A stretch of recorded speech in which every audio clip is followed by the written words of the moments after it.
Coucou tout le monde, nous voici pour une nouvelle petite série de top de demi-année.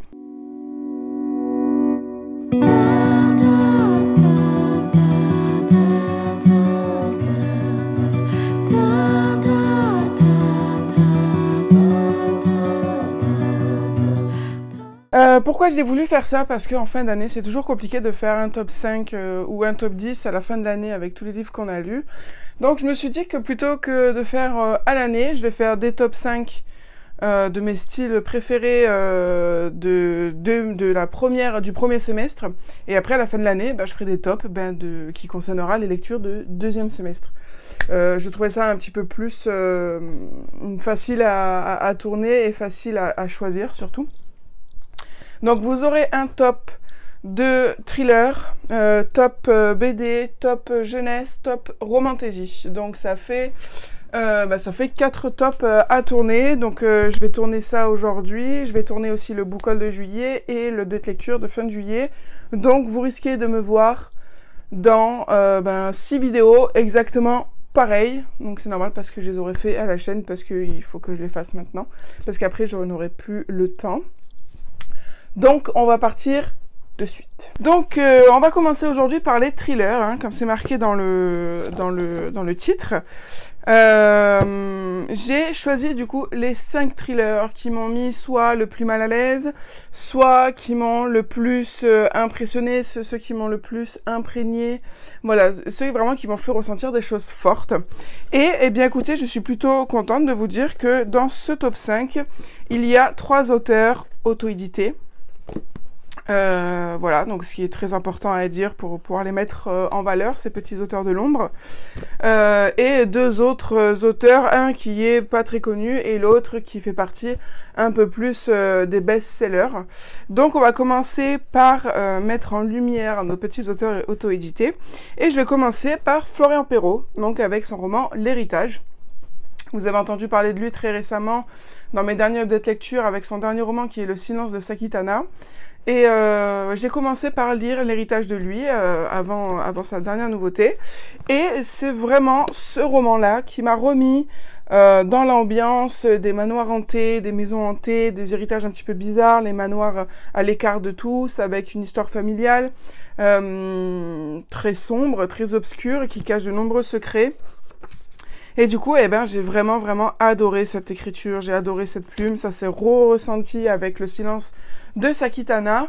Et donc du coup, là, on parle d'un héritage, on va parler de Ethan Philippe, du coup, qui évite tous les problèmes, parce qu'il a quand même un passé un petit peu compliqué.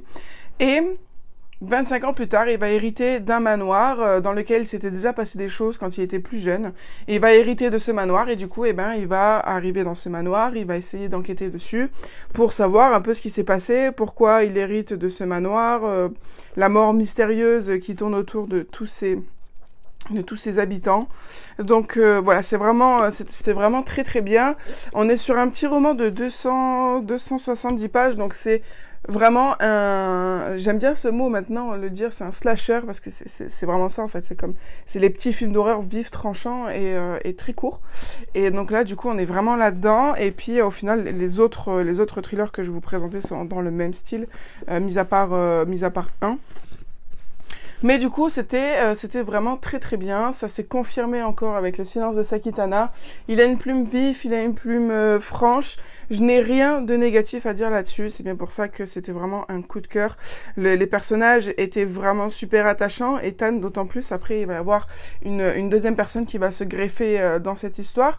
Mais voilà, on est sur aussi un petit peu de l'horreur. Parce que comme vous voyez sur la couverture, on a une petite bébête pas très sympathique qui se cache au fond du manoir et qui fait beaucoup penser aux créatures de Lovecraft. Donc vraiment de très belles inspirations et franchement tout était parfait là-dedans. Ensuite, dans les choses qui m'ont vraiment répugné, Unité 6 de Nice Illigan, aussi un petit auteur auto-édité, un petit slasher aussi qui fait 150 pages. Mais alors, en 150 pages, il arrivait à me dégoûter plus vite que n'importe quel film d'horreur ou tout autre roman d'horreur que j'ai lu. Parce que Il a vraiment, je pense, l'esprit dérangé, mais tant mieux pour lui parce que du coup ses livres fonctionnent. Mais vraiment une répugnance à un point phénoménal. Vraiment, ça m'a presque fait penser à Evil Dead. Evil Dead, et avec un truc un peu plus, encore plus dégueulasse. Là, on se retrouve dans une unité psychiatrique, donc l'unité 6, qui est l'unité où on a les patients un petit peu plus dangereux. Et nous allons suivre Niklas, qui est gardien de nuit dans cette unité. Et du coup, eh bien, on va suivre cette première nuit. Et puis, en fait, ce ne sont pas des chapitres qui va rythmer la lecture, mais c'est les heures qui défilent. Donc, on a le chapitre de 4 heures, on a le chapitre de 3 heures du matin, le chapitre de minuit, le chapitre de 2 heures, 1 heure, etc. Jusqu'à 6 heures du matin, il me semble, parce que c'est à 6 heures qu'il est censé finir sa nuit. Et du coup, en 6 heures de nuit, il s'est passé des choses vraiment affreuses, horribles, et c'est psychologiquement très dérangeant. Donc, ne vous lancez pas là-dedans si vous aimez pas les films d'horreur qui sont très stressants, avec des personnages qui font facialement très très peur, et les trucs vraiment dégoûtants qui touchent à l'urine, qui touchent... Là, pour le coup, le truc vraiment dégoûtant, c'est que cette possession te faisait cracher des boules de cheveux, un peu comme dans le film d'horreur avec la petite fille qui sort du puits là avec ses longs cheveux, et que je sais plus quel film d'horreur c'est, où pareil les personnages crachent des boules de cheveux comme ça là, et c'était vraiment répugnant. Donc voilà, âme sensible, s'abstenir. Ensuite, une de mes autrices chouchoute, Elodie Champy, avec son roman Entrailles. Du coup, j'ai quasi lu... en fait, j'ai lu tous ces thrillers fantastiques. Son nouveau va bientôt sortir. Tout ce que je n'ai pas lu d'elle, c'est sa saga sur les Vikings. C'est un peu moins mon dada. Mais niveau thriller, on est au taquet avec elle, parce que du coup, j'ai lu Chat Noir, j'ai lu Entrailles, j'ai lu La Chambre Rouge, avec son deuxième tome, Le Manoir des âmes brisées. Et donc j'ai choisi, parce que du coup j'ai lu ces 3 livres d'elle cette année, mais j'ai choisi Entrailles, parce que c'est celui qui m'a le plus marqué. C'est celui aussi qui m'a vraiment aussi fait comprendre que j'aimais vraiment beaucoup les thrillers fantastiques, tout avec ce petit côté sceptique de la part de la police judiciaire ou gendarmerie, parce qu'on a des enquêteurs qui sont à la base très sceptiques et qui, par conséquence d'une affaire très très bizarre, vont commencer à se poser des questions sur le surnaturel. Et du coup, j'aime vraiment beaucoup ce moment où ils disent « Merde, peut-être qu'en fait, il se passe vraiment des trucs et que je n'y croyais pas, et maintenant je suis forcée d'y croire, quoi. » Et j'aime beaucoup ça. Ça tombe pas forcément dans le fantastique direct, mais c'est juste ce petit moment de flottement que j'aime beaucoup, et elle le fait vraiment avec brio. Et du coup, eh bien là, on va découvrir, toute l'histoire va partir sur une tête découpée, trouvée dans un carton déposé sur le paillasson d'une femme. Voilà. Donc c'est vraiment déjà des crimes horribles.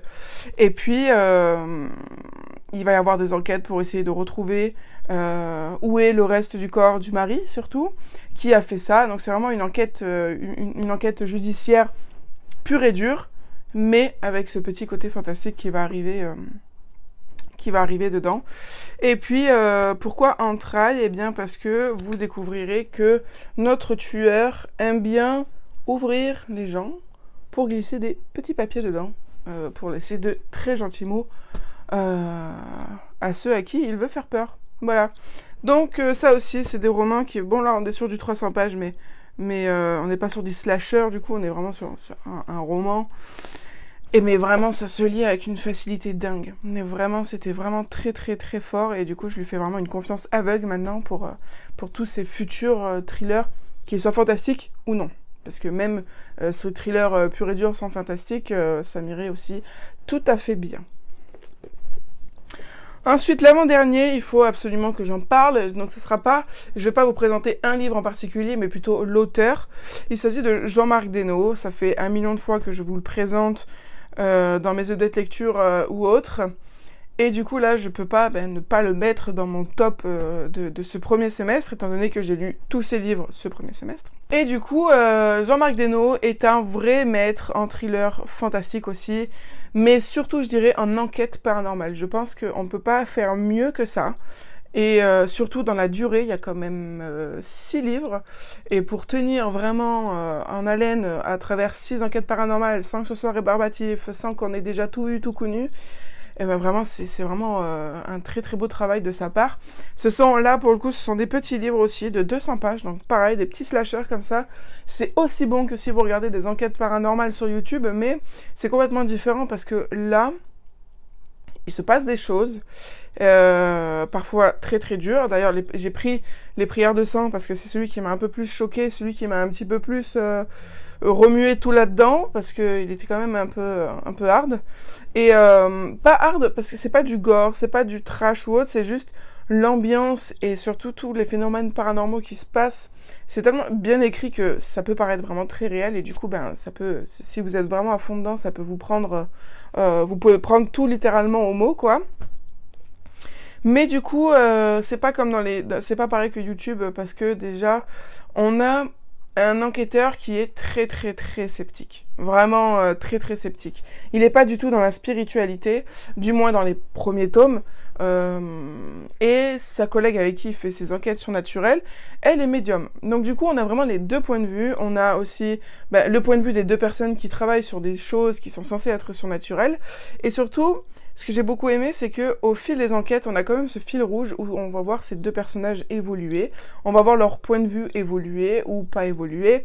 Il y a vraiment plein de choses. Et après, va s'ajouter à ça un troisième personnage qui va vraiment apporter ce côté très scientifique et que j'aime vraiment énormément. Et franchement, ce trio de personnages, même s'ils sont pas tout le temps ensemble, même s'ils font pas toute l'enquête tous les trois ensemble, même parfois Alan est seul, enfin voilà, il y a vraiment tout un joli travail fait sur ces personnages psychologiquement.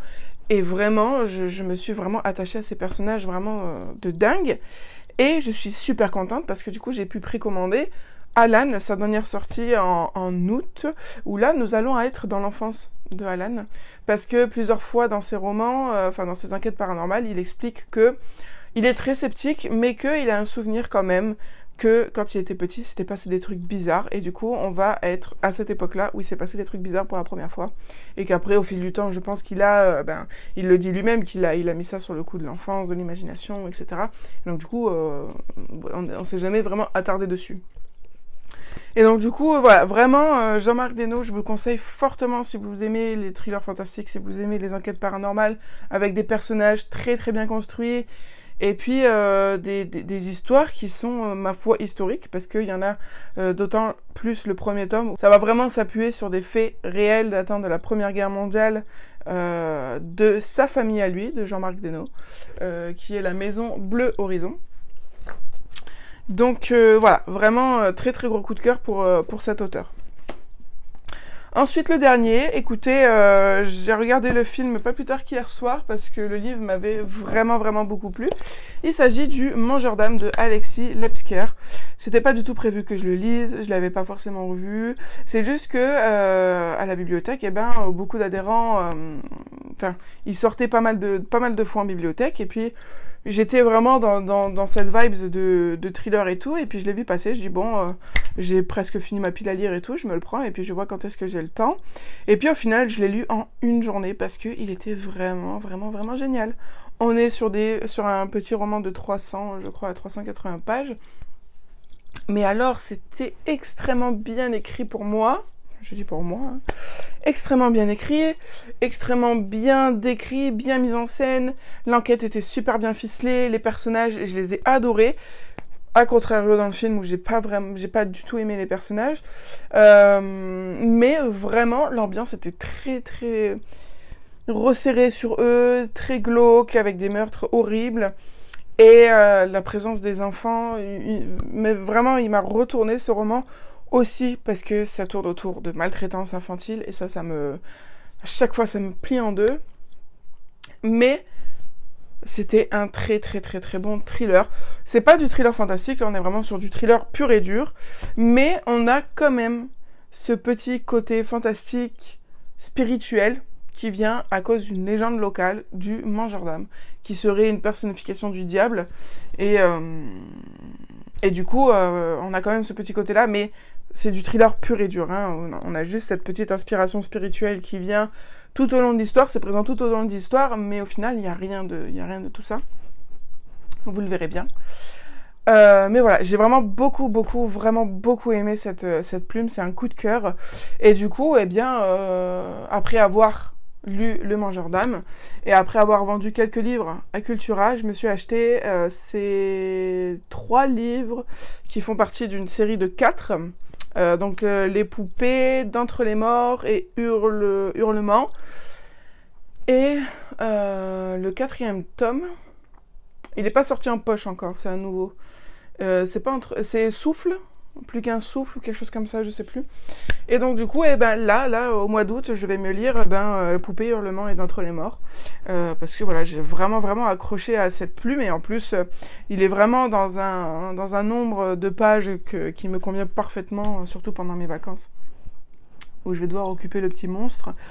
Voilà, des petits romans de 360 pages, 400 maximum, c'est très bien. Et puis, franchement, j'ai vraiment adoré cette plume, donc je vais pas me priver d'en lire plus. Mais voilà, c'était vraiment super bien. Et du coup, le fait d'avoir lu Alexis Lepsker et d'avoir vraiment beaucoup aimé ça, parce que ça, vraiment, cette lecture, elle est vraiment très récente. Hein. Je l'ai lu là en début juillet. Et donc du coup, après avoir fini Alexis Lepsker, j'ai acheté donc du coup ces trois autres romans, mais j'ai aussi acheté de nombreux autres thrillers, ce qui fait que mon book haul de juillet est absolument énorme.